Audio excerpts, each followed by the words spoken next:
Hey, Kurt Steele here. So, quick reference video for Culture Transformation Guide, and I do keep revamping it because culture is so important. It's the biggest pain point of most optometrists I talk to today, and without a great culture, it's going to be hard to build that dream practice. So, we're talking four meetings here.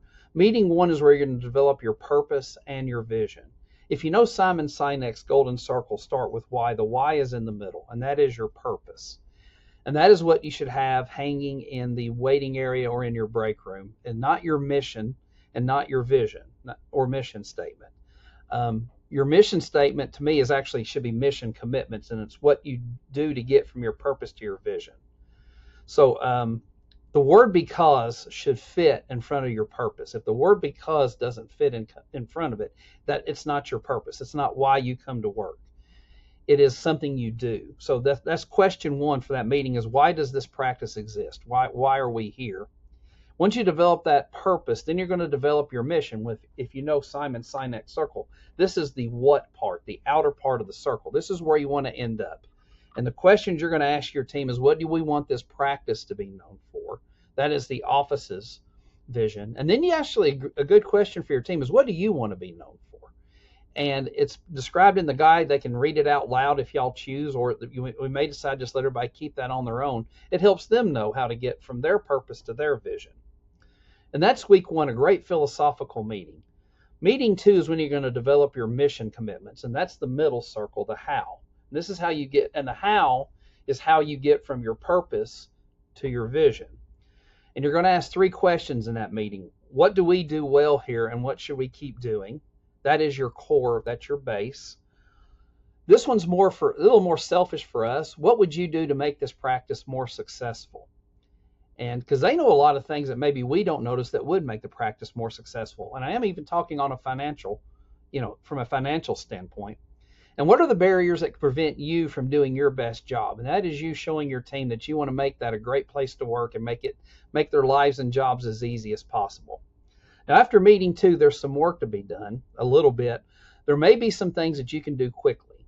There are going to be some quick wins in there. And so two things, I want the doctor owner to take those barriers or some of the things that you could change them, be more successful. If you can change them right then with you just decide to do it. But also set aside an hour after that second meeting where there's no patient care, and it's an extra hour, and just set it aside for your team to be able to accomplish some of the things you discussed in meeting two. It is great to get some quick wins. Meeting three is where you're going to develop your mission commitments and your maintenance. And this is more of your weekly, monthly, or quarterly goals. And you're going to develop your mission commitments are the things that you all agree help get you from your why, your purpose to your vision, from your why to your what. How are we going to do this? If it's not part of your mission, it's called maintenance, and maintenance things are important. Like it may be we need to move this chair from here to over to there. There are maintenance items that are not going to be a part of your mission, but they got to get done anyway. Then meeting four, you've accomplished all this stuff. Your team's lives are easier, jobs are easier. You've really listened to them and you've shown them you valued them, and you're going to ask two questions in the last meeting of the culture transformation. Number one, what makes you proud to work here? And hopefully after going through this guide, there's going to be a lot to be said there.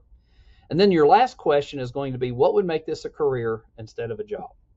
Some offices you're going to see a pattern where you can make one overall broad change that really makes everybody want to stay there and make it a career. And sometimes everybody might have their own little individual thing.